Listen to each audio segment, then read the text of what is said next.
All right, let's raise the hand so you can see, wave them. Hopefully, you can see everybody. All right. It's 1943, and you're running for your life from the deadly Japanese gas. But this gas is American made, and you're in Los Angeles, and this is the first smog attack in American history. Now, this level of poor air quality led to like the next 80 years of environmental restrictions at the state and federal level. And over the next few minutes, I'd like to talk about what those restrictions are with regard to EV mandates on vehicles, as well as some of the positives and negatives that go along with it. Now, why do I know anything about this at all? Well, for a few days, I did a lot of research for this speech, and I got a lot of respect for the history of these types of mandates and restrictions, why we have them, and also like how we got to where we are today, and where we might get to tomorrow. So, to start, like what kind of restrictions do we have in place? Well, in California, we have this thing called the Advanced Clean Cars 2 Initiative.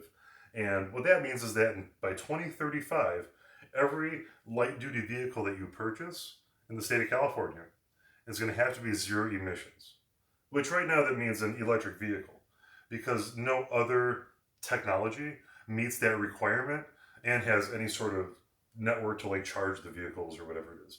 Hydrogen can't really meet that because there's no place to charge those or refill them. Now, at the federal level, it doesn't work the same way as the states. At the federal level, they don't go by per vehicle. What they do is they say, hey, for your fleet of vehicles. So, Bob, if you sell one car at Bob Cars, your one car, if right now it puts out 100 units of the pollutant, well, by 2032, by federal standards, your fleet will have to emit 50% less pollutant on average. Now, you can meet that in one of two ways. You can either make that one car put out half as much bad stuff, or what you can do is sell another car that doesn't put out any emissions, sell those two vehicles so that the average is half. So that's the other way to get there. It's a different model, but kind of the same idea going towards less emissions for the air. Now, that's the federal. We talked about California. Other states are really just judged by whether or not they follow California or not. And within the next few years, we'll be up to like 23 states that follow California emission standards anyway. So the federal won't matter as much for like half the U.S. So we just talked about what the guidelines are. Well, what are some of the positives of that? Well, one of the positives is air. Like air is really good, and the air will get cleaner because of this. In California, between 1996 and 1998 in LA, there were 230 days where ozone levels were unsafe to breathe. That means that 20% of the time, if you're in Los Angeles, you go outside and breathe, that's not safe. Well, that's not great. That's not ideal.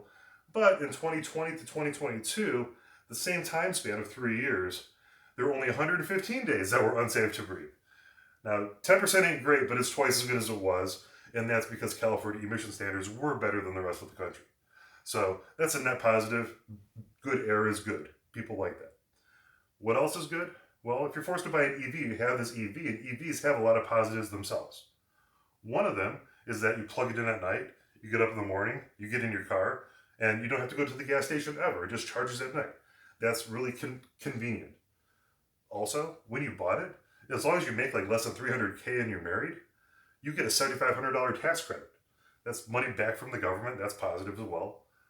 If you tell the SoCal Edison that you have an EV, that they'll give you a deal on charging between the hours of like 9 p.m. and 6 a.m. So you save money on that time.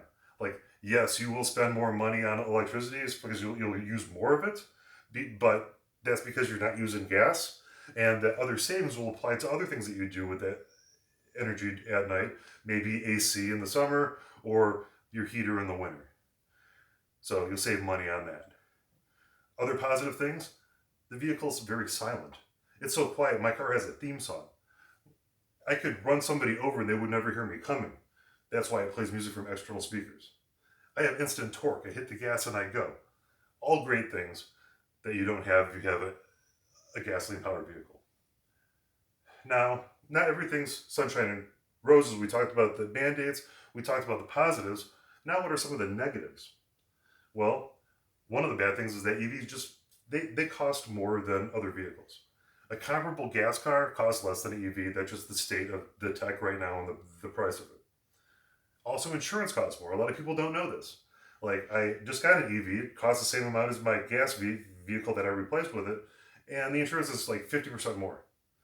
Like, that's not just my case. That's not like, it's for me, so it must be true for everybody. No, it actually is, because it has to do with the battery in any EV. And if you get an accident bad enough to hurt that battery, replacing that costs so much money that you have to pay more for the insurance on the car. So that's another net negative. Some other negatives: if you want to travel anywhere, even going to Las Vegas, it's not just, I'm going to get in the car and drive to Vegas and, there's a gas station everywhere, so it's no big deal. Well, you got a plan. Am I going to stop at Eddie World? Am I going to stop at Baker? Am I going to stop in Victorville? Am I going to stop in Prim? Once I get there, am I going to charge at a casino and lose $500? Like, how are you going to do all this? Like, it's not like, I'm just going to go and fill up with gas when I need to. Why? Because the network really isn't there yet.